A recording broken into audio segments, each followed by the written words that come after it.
All right, welcome to the Pulowski Pinball Factory Tour. Just bullshit, you guys. This is my garage here. Yeah, small garage. It's just a cluttered mess. Anyway, fuck it. We'll just go through this. Bunch of electronics parts and stuff. Old stuff that I just need to store. Tons of coils and different things. There's some pinball parts here. I got a little mini CNC machine over here, the SaneSmart one. We're gonna use that. If you can see it, that's gonna go to the Pinball Expo here. Sorry, Free Play Florida. Gonna use that to cut off some mini play fields. A bunch of different woodworking tools when I was building guitars. See a bunch of coils down there in that box. Plasma cutters down there. I don't use that much, but we're gonna get it hooked up to this table I got. Saws, spot welders. I got my two 3D printers there. Oven to bake some 3D printed parts and test out some heat stuff. A bunch of parts for CNC machines up there. What do we got?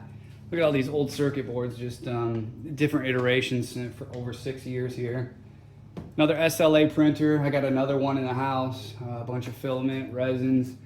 There's all my pinball parts that I just got. A bunch of motors and stuff for my machines that I'm building to bend pieces of metal and stuff. There's my old Pinball Eternal topper here, the demon guy. What else? Just a bunch of tools, paints, wire cutters, wire strippers, socket stuff, blah, blah, blah, blah, blah. Pinball Eternal is here. You cannot see any of that because I'm not showing that off just yet. This is my virtual cab I just built. I was gonna build this last year, but I didn't get to go to the Free Play Florida Pinball Expo, or whatever you wanna call it, Expo. Anyway, yeah, so I got it up and running with Metallica, so we're gonna demo this in a little bit.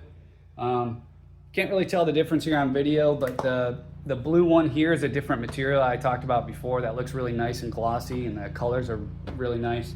I bought this was called vinyl. It's not like a decal that Stern or whatever uses, but it's an adhesive vinyl. It's less glossy, the color's not as good, and even the adhesive that it comes with, that I actually glue on with just some glue. And it stuck up for all the years. This I applied and it started falling off and peeling right away. So you know that was not a good option to use.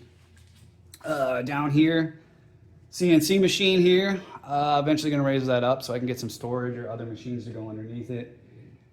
Dude, I got this a couple weeks before my daughter was born. So this is the plasma cutting table.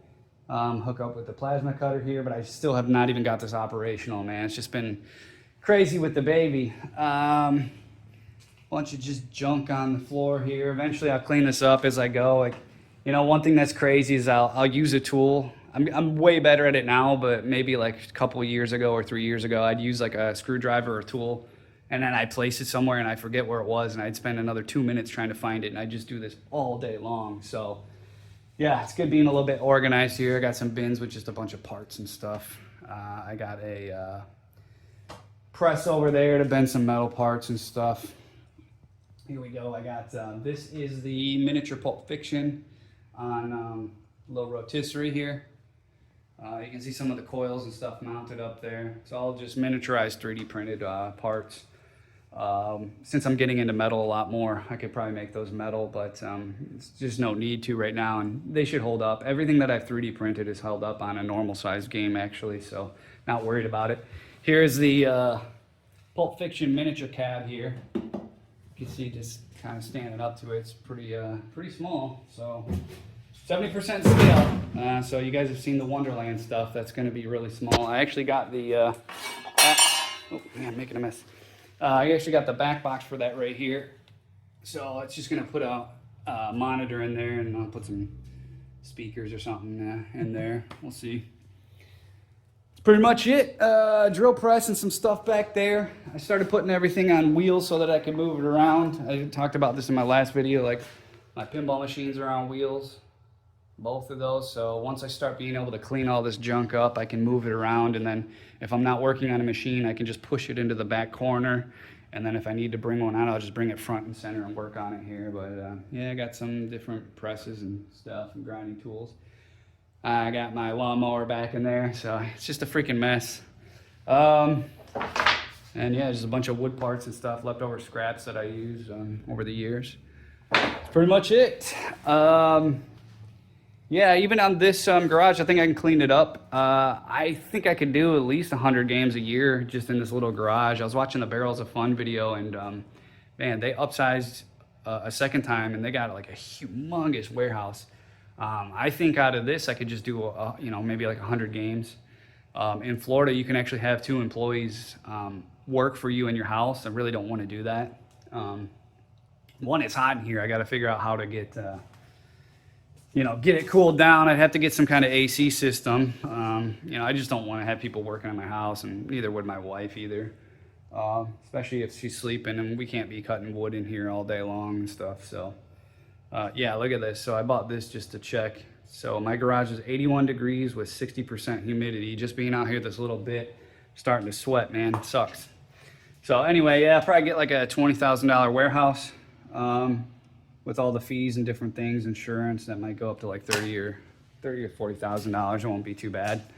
But I think still, like in a 900 square foot warehouse, I could do 500 games. I mean, we're gonna do this. I'm gonna crank out games really fast. Yeah, I don't know. You can say I'm naive or whatever, but I think everything I've done so far has been. It was planned 6 years ago. I did in about a week. I sat down and said, "This is what I'm gonna do. How I'm gonna do it." I already had the expertise in coding and all this stuff, so I just started building circuit boards, and I had my circuit boards done, and first revision, I think, was done in 2 weeks. I had it mailed to me, and we were testing it. So, yeah, again, I think I'm just going to do a lot of things different than everybody else. What else? We'll go through another pinball talk here. I haven't been able to record. My daughter is just, man, she's kicking my ass still. She sleeps good, though. Ever since about 2 months or a month and a half, she's been about somewhere between 7 and up to 12 hours a night sleeping, so that's good. It's just during the day she needs a lot of attention. So yeah, I mean, things have slowed down. We'll pick up again. Probably my circuit boards will get delayed, for sure. I think I said they'd probably be done right now or November. Those are gonna get delayed. I just need to go through another iteration, make sure it's exactly how I want it, When you start plugging things in and you're like, this space is too tight, or I want to move this here. I do like the modular system I have where everything's kind of separated, so debugging it is very easy. In video game programming, we say it's decoupled.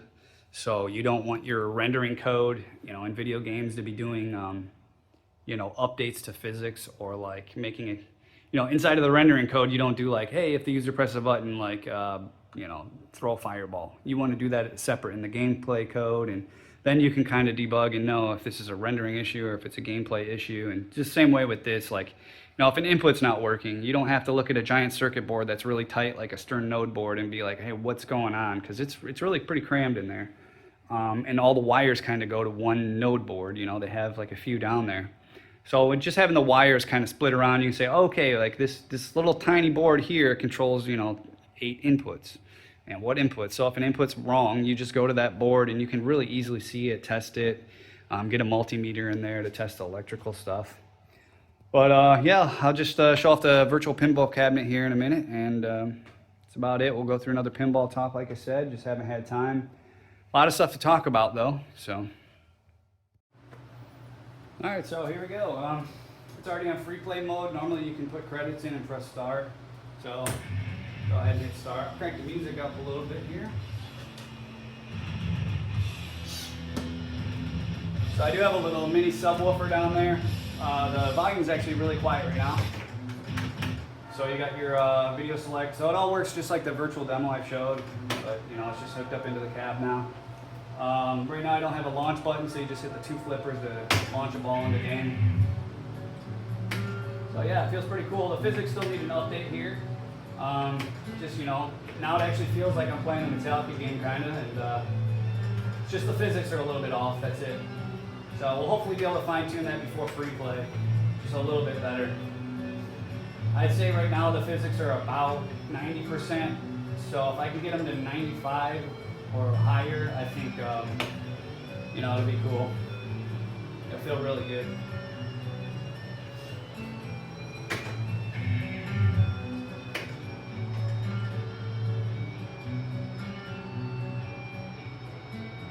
Now, one thing that's cool is I just dynamically changed it. So if you go down here and click the little icon here for your screens.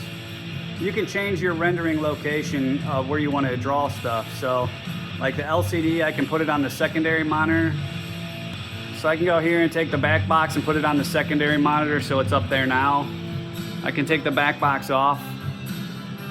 I can just put it, I can put it on the second monitor there, so you see it's really small there on the small one. And I can go up here and take the LCD and put it on monitor 1, so it's up there now.